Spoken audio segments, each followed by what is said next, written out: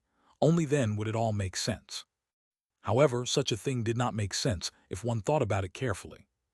Shangyu Bingzhu was not Bai Zemin, and although each of her advancements gave her an overwhelming amount of power, thanks to her classes being special or even unique, it was unlikely that her advancement requirements would be as difficult as his were. However, then why on earth was she taking so long to advance? One needed to remember that even before Bai Zemin returned from Eventide World after many months, she was already at the peak of the Second Order, stuck without being able to take even one more step forward. Only now Bai Zemin understood, and to some extent, confirmed his previous theory. The requirements that a soul evolver needed to complete before their evolution were based not only on the path one had chosen, but also on all their records. Among those records, character or personality was of utmost importance. It was true that Bai Zemin had not known Shangyu Bingzhu for as long as Chen He or Wu Yizhen, but because he and she had shared the same battlefield since day one when it all began. Bai Zemin could say with confidence that he had seen Shangyu Bingzhu's evolution, not only in terms of power, but also her development in terms of character. She was clearly beginning to lose her cold personality, at least with everyone around her, and even extending slightly towards others. This did not mean that she was becoming someone else or suddenly becoming more gentle. Her personality had changed to be much more charming to the point where, without her realizing it, she would occasionally focus too much charm on others to the point where her number of admirers at this point could not be counted. The problem was with Bai Zemin. Rather, the problem with Shangyu Bingzhu and her character began when Bai Zemin was involved in the matter.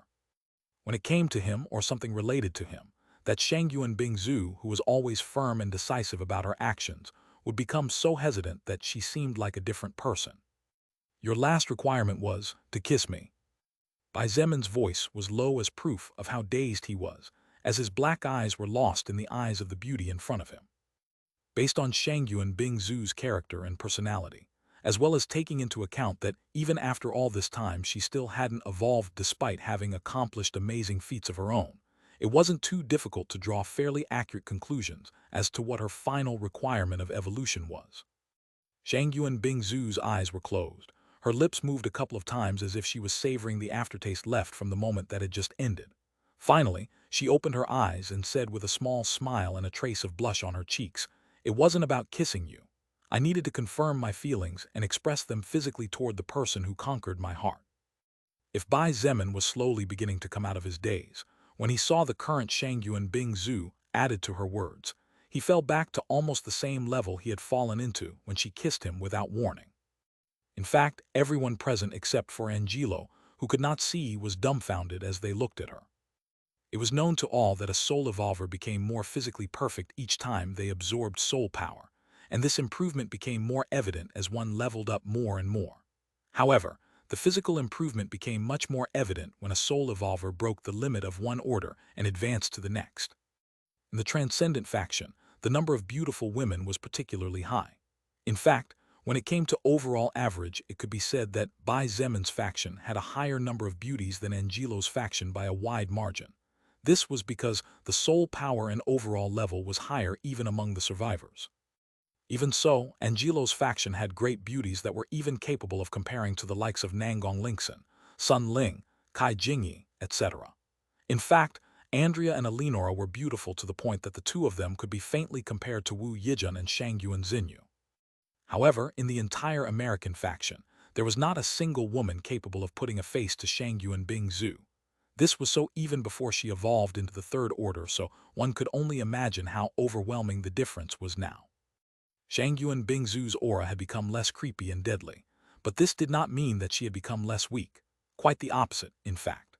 Her aura had grown in terms of charm to the point where only the strongest could notice that beneath that overwhelming layer of invisible seduction lurked a tremendously sharp sword waiting to decapitate her enemies when they let their guard down. Her skin had become smoother and shinier, her lips slightly thicker, and with a slightly more pronounced reddish shade. The curves of her body had become pronounced enough that her epic-grade treasure armor with self-adjusting capabilities was configured to fit her attributes. Even her hair had become softer and lustrous, as well as slightly longer than before. However, what stunned Bai Zemin was something else. It was Shangyuan Bingzu's eyes. Her previously cold eyes now evoked a feeling of nobility and distance that was not there before. Bai Zemin noticed that, when she looked elsewhere than at him or Bai Shilin, Shangyuan Bingzu exuded pure contempt and disdain from her body, subconsciously not at the people themselves, but at something else he couldn't understand. The problem was that her beautifully blue eyes now had a slight tinge of another color that previously was definitely not there. Right at the edge of the iris, Bai Zemin and the others noticed that black ring had now turned slightly reddish. It was so obvious in the midst of the blue that it was impossible not to notice. As Bai Zemin stared into Shangyuan Bingzu's eyes and felt something strange stirring within him, the scene was soon flooded with the exquisite aroma of pure roses that he loved so much, and he immediately snapped out of his daze as he realized that he might soon end up being dragged into a battlefield even more terrifying than the one he had just emerged from after facing the nine-headed immortal dragon. Lilith's appearance was not greeted with exclamations of surprise or cries of fear. Everyone, including the ladies, were stunned by her beauty. The first to recover were people like Kang Lan and Shangyuan Bingzu, who had seen her before, especially the latter. Good, good, good. Lilith began by giving 3 good ones along with a slight nod as she looked at Shangyuan Bingzu with a not too pleasant smile. Looks like you've finally evolved into engaged man-stealing cat, huh? Engaged man-stealing cat. Jack and the other men of the elite American team exchanged glances, all noticing the shock in their teammates' eyes. This woman with 4 raven wings was definitely related to one of the factions that left earlier, a faction that in the future would probably clash with Bai Zemin, considering how things ended up. Putting aside her beauty clearly above the women they had seen before, her words were what really surprised everyone. Looks like a good show is about to begin. Dylan waved his left hand as if he was shaking the water that had been left on it after washing, while whispering with bright eyes. Shangyuan Bingzu looked at Lilith, and for the first time since meeting her, she was no longer overwhelmed by her beauty nor her charm. Engaged man-stealing cat. My third-order class name isn't that, but I wouldn't mind that being my subclass. Bai Zemin nearly choked, and Lilith raised an eyebrow at Shangyuan Bingzu's words. Looks like you finally made a decision. Lilith nodded. She crossed both her arms under her chest and in a seemingly unconscious movement raised them while lifting her chin and smiling not only with her mouth but also with her bright eyes. So, what did you decide? Will you fight for love or give up here? If you have the courage to say it out loud, that is. Shangyuan Bingzu closed her eyes and did not respond immediately. Seizing this opportunity presented by the heavens, Bai Zemin quickly intervened. Lilith, stop joking, please. Although he had never had a girlfriend before Lilith, Bai Zemin had been very observant. He knew that when 2 friends became a couple, if things went wrong, not only would the couple be destroyed, but in 99% of cases that friendship of many years would also go down the drain. Bai Zemin had an incredibly good friendly relationship with Shangyuan Bingzu, and he did not want to lose this for anything in the world. No, it's okay. She's not joking, and her question came at a good time. Shangyuan Bingzu opened her eyes and looked at Lilith. The aura of nobility and distance coming from her body even took Lilith by surprise, as she realized that Shangyuan Bingzu was taking a considerably different charm path than her. Lilith, I don't like you. Lilith became slightly dumbfounded before letting out a giggle as her eyes curved into a crescent shape. That's no secret to anyone who knows both of us, little baby. Shangyuan Bingzu nodded and continued calmly. I don't know what you intend to do. Do you want to keep Bai Zemin all to yourself? Do you want to share him with other women? You call me a coward, but I think the only coward here is you. Or could it be that you don't even know what you want? Because if that's the case, then even your feelings are probably nothing more than a doubt in your heart. Shangyuan Bingzu's voice was simply beautiful to listen to, the second most beautiful voice Bai Zemin had ever heard in his life. But unlike Lilith's playful and charming voice, Shangyuan Bingzu's voice was dignified and noble, like that of a holy being that had nothing to do with the word succubus. When Bai Zemin heard her words, he too paused for a moment and looked at Lilith, as he too was curious as to what her response would be. He did not doubt the feelings Lilith had for him, but as Shangyuan Bingzu had just said, he did not understand what she wanted, nor did he understand the reasons behind her actions when she pushed him towards other women.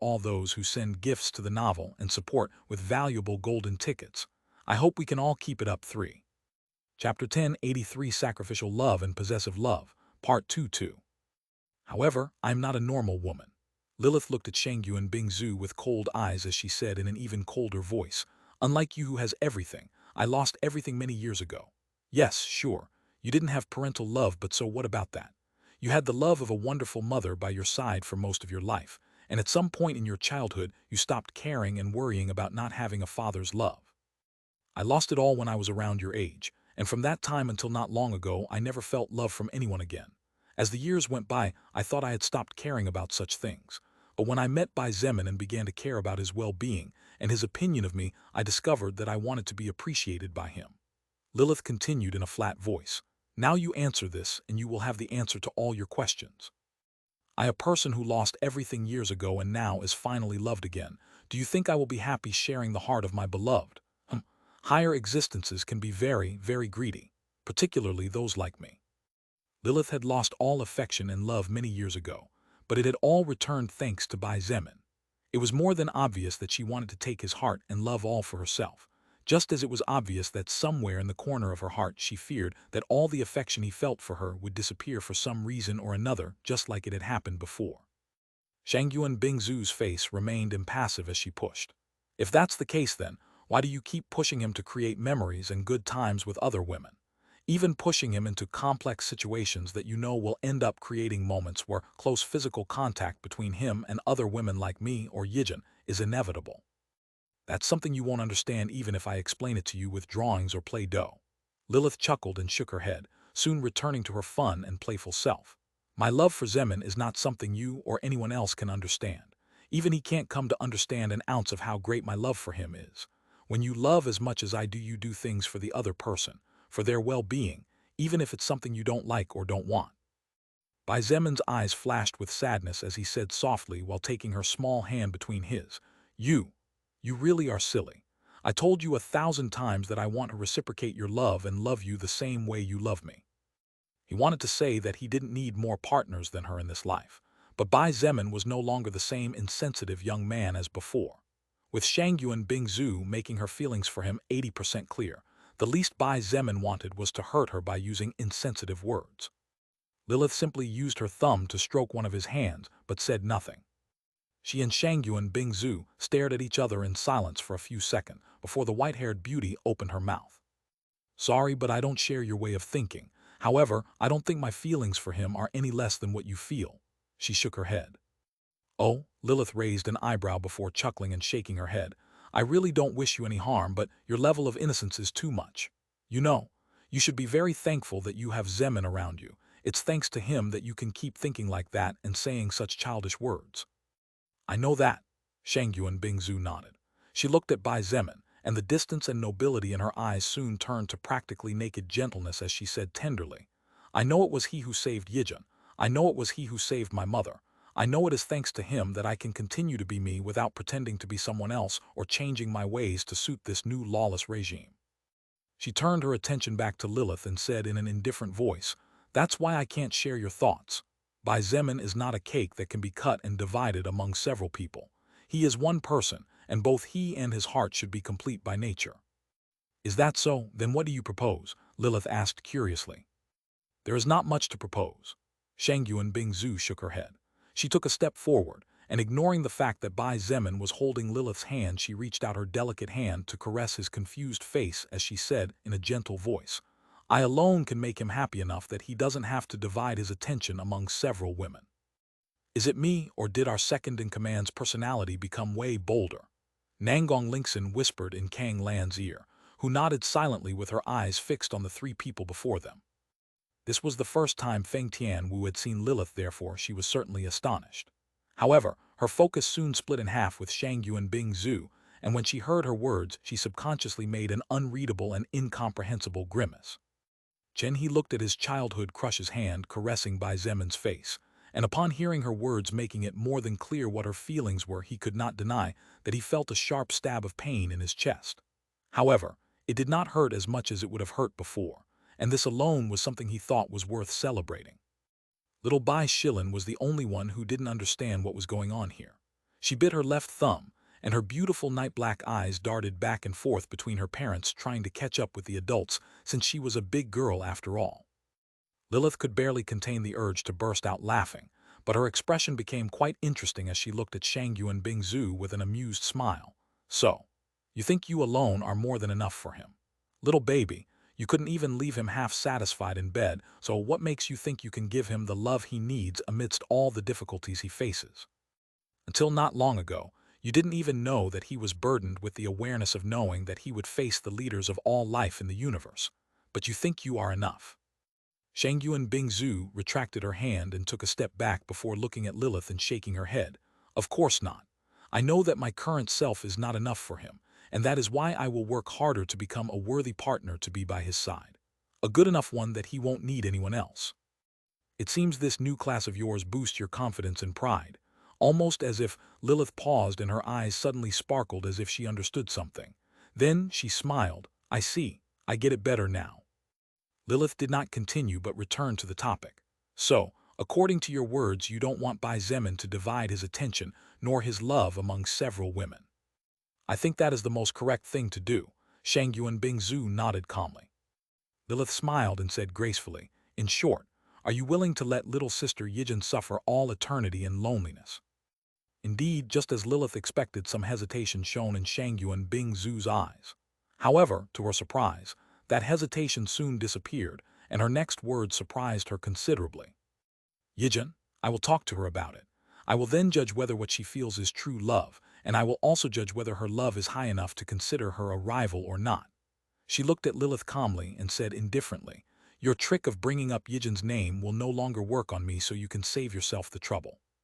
It was then that Lilith realized two things regarding the woman in front of her.